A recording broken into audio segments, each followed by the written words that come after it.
Hello दोस्तों। आज की कहानी है बूढ़ी माँ की बातें सुनकर बैंक मैनेजर रोने लगा। दोस्तों, अब हर सप्ताह सोमवार, बुधवार और शनिवार आपसे मिलेंगे एक नई कहानी के साथ सुबह 11:30 बजे। राधा जी बैंक में कैश निकालने वाले काउंटर के सामने लगी लंबी लाइन में पीछे में खड़ी थी। उनके पीछे 5-6 लोग और बुजुर्ग खड़े थे। थोड़ी देर बाद राधा जी थक कर वहीं जमीन पर बैठ गई। आगे पीछे वाले लोग बोलने लगे, अरे माता जी उठ जाओ, अरे नहीं आते बनता तो घर के किसी परिवार के लोगों को भेज दो, ऐसे क्यों आ जाते हो, इतनी उम्र में आना ठीक नहीं है। थोड़ा हो हल्ला हो रहा था। तभी बैंक के मैनेजर अपने कैबिन से बाहर निकलते हुए किसी ज़रूरी मीटिंग के हिसाब से निकल रही थीं। उन्होंने जैसे अपने केबिन से बाहर निकलकर ऑफिस से बाहर जाने को हुई, हो हल्ला होते देखी। पंक्ति के बीच में बैठी एक बूढ़ी औरत को देखी। उन्होंने उस बूढ़ी औरत को देखी तो ऐसा लगा जैसे उन्होंने उन्हें कहीं देखी है। बहुत प्यारा सा चेहरा, मासूम सा चेहरा। चेहरे से ऐसा लग रहा था जैसे कितनी दयालु और कितनी सभ्य और संभ्रांत महिला है। उन्हें जमीन पर बैठे देख बैंक मैनेजर सुलेखा जी को अच्छा नहीं लगा।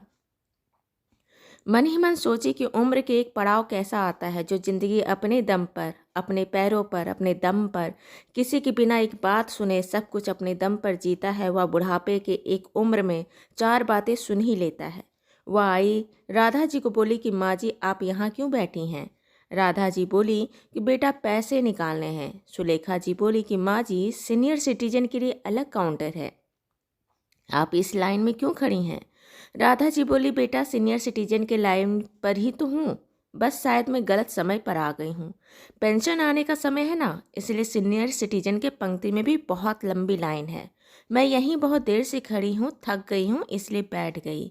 पंक्ति से निकल के एक कुर्सी पर बैठो तो फिर से मेरी पंक्ति में जगह खत्म हो जाएगी, फिर से मुझे पीछे लगना होगा, इसलिए मैं यहीं बैठ गई। पर देखो ना, कोई एक दूसरे की तकलीफ समझता नहीं, बस हो हल्ला करने लगते हैं। सुलेखा जी को राधा जी की बात सुनकर अच्छा नहीं लगा। सुलेखा जी राधा जी को बोली कि आप मेरे साथ आइए। राधा जी को लेकर अपने केबिन में गई। अपने केबिन में अपने सामने वाली कुर्सी पर वह बैठाई। बोली, हाँ माता जी आप बोलिए, आप क्या बोल रही थी। राधा जी बोली कि बेटा मुझे कुछ पैसे निकालने थे इसलिए बैंक आई थी। अब बैंक भी कोई पास में थोड़े है, आधा घंटे लगते हैं बैंक आने में। मैं अगर घर के पास में भी होता तो सोचती कि चलो बाद में आ जाओ, पर आधा घंटा आना जाना, इस उम्र में इतनी भागदौड़ होती भी नहीं है। घर में बताकर भी नहीं आई हूँ, उनका पता चलेगा तो पता नहीं क्या बवाल हो, क्या धमाल हो, क्या घर में राजनीति हो। आजकल की बहुएं कैसी होती है आप तो जानती ही हो। सुलेखा जी हाँ में सर हिलाते हुए बोली, हाँ माँ जी वह तो मैं जानती हूँ। ठीक है, कितने पैसे निकालने थे आपको। आप यहाँ बैठिए, मैं आपके पैसे निकलवा देती हूँ। राधा जी बोले, 1000 रुपये। सुलेखा जी बोली, बस 1000 रुपये निकलवाने हैं। हाँ, घर में बेटे बहू तो सब हैं, घर में सब खाना वाना होता है, लेकिन पास में थोड़ा पैसा हो तो अच्छा है ना। आसपास के कुछ बच्चे हैं, पोते हैं, सब दादी दादी कहते हैं। नाती नातिन घर आती हैं तो उनके हाथ में कुछ पैसा रखना अच्छा लगता है। अब कभी कभी ऐसा होता है कि बहुत समय हो जाए तो कुछ अच्छा खाने का मन करता है, अपने मन का खाना खाने का होता है। अब घर में बहू अपने काम करते रहती है, उलझी रहती है, परिवार में व्यस्त रहती है, मेरी मन की कितनी समझाइश पूरी करे। बाहर में हर इंसान अपने घर परिवार की बातें भी करता है तो बहुत सधे शब्दों में। सुलेखा जी फिर हाँ में सर हिलाई। सुलेखा जी अपने मन की बात को बहुत देर तक दबाकर रख नहीं पाई। बोली, माँ जी आपका चेहरा बहुत ज़्यादा पहचाना सा लगता है, ऐसा लगता है जैसे मैंने आपको कहीं देखा हो। कहाँ देखा है कुछ याद नहीं आ रहा। आप कहाँ रहती हैं। राधा जी बोली, अरे यहाँ से सीधा जाते के साथ जो पुलिया वाला चौराहा है, कोने में वहाँ पर मोगरे वाले फूलों की दुकान है, वहाँ से दाएं और मुड़ जाओ तो सबसे पहले बड़ा सा घर है ना, वह मेरा ही घर है। हाँ हाँ, वह मेरा घर है, मैं वहाँ रहती हूँ सालों से। आप कहीं उधर आते जाते रही हो बेटा जी तो आपने मुझे उधर कहीं देखा होगा। सुलेखा को याद आया कि वह घर तो उसकी स्कूल के समय की रही एक दोस्त सुनीता का है।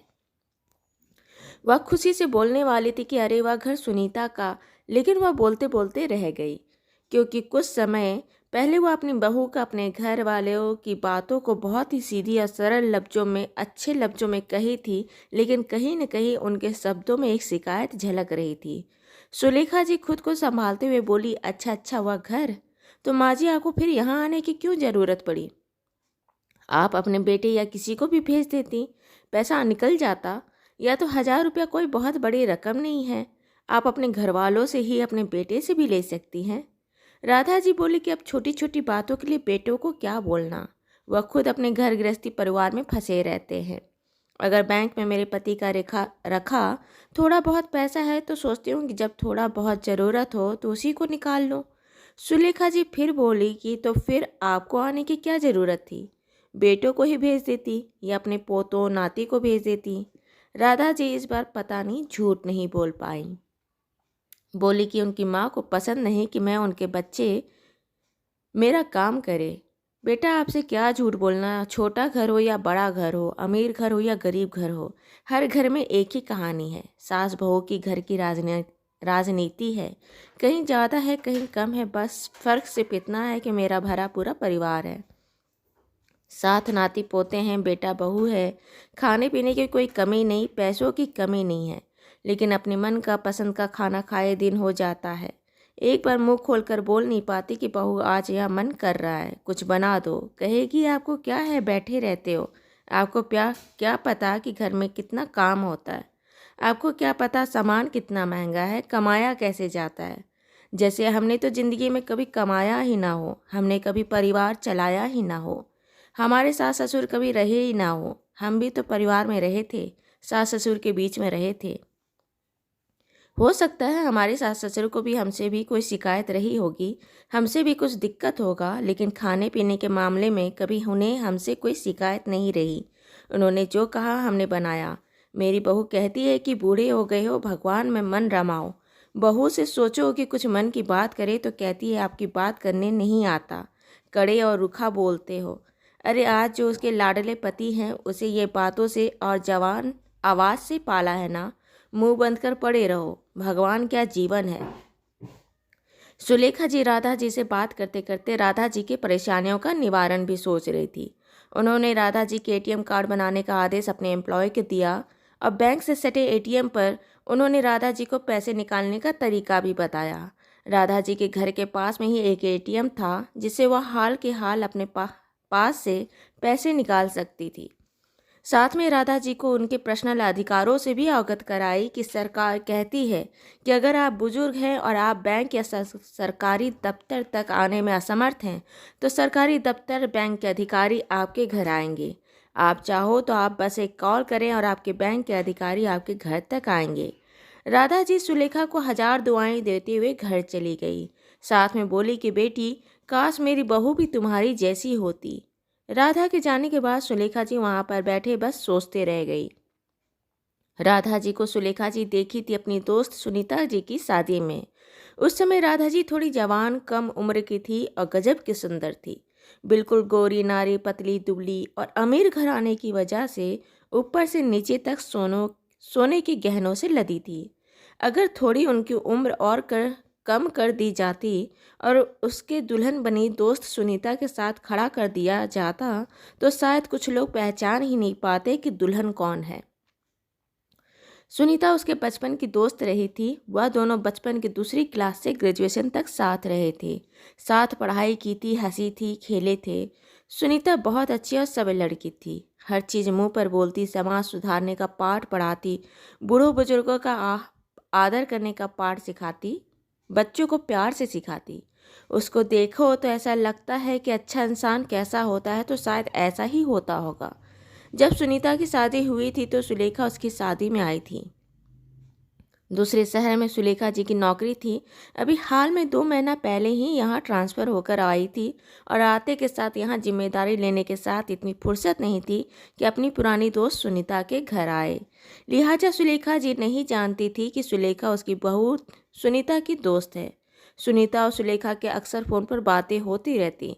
सुनीता के ही पास में रहने वाली 1-2 महिलाओं से सुलेखा की अच्छी जान पहचान थी।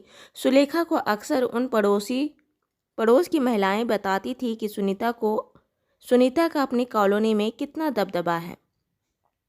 शाम के 4-5 बजे के लगभग कॉलोनी में सुनीता का किसी न किसी घर में उसका डेरा लगता था और वह उस घर में होने वाले पारिवारिक कलेश और झगड़ों को निपटाती थी।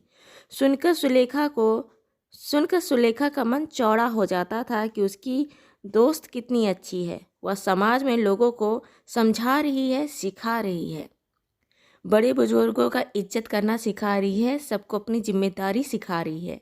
लेकिन आज उसने खुद उसके सास के मुंह से सुना कि उसकी बहू क्या है, उसकी दोस्त क्या है। यह तो बड़ी बात हो गई कि दिया तले अंधेरा। बाहर से जितना वह खूबसूरत थी, अंदर के मन से वह उतनी ही बदसूरत और छलकपटी थी।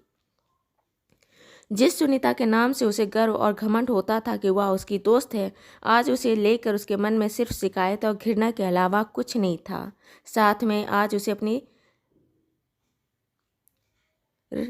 राधा जी के लिए बड़ा दया का भाव भी आ रहा था कि इस उम्र में उन्हें वह सब देखना पड़ रहा है। सुलेखा जो एक बैंक मैनेजर थी, आज उसके मन में घृणा थी और अपने बैंक के क्लाइंट राधा जी के लिए उनका मन में दया था। उसकी दोस्त अपने घर में अपने सास के साथ ऐसा सलूक करती है, यह सुनकर सुलेखा जी की आंखों में आंसू थे।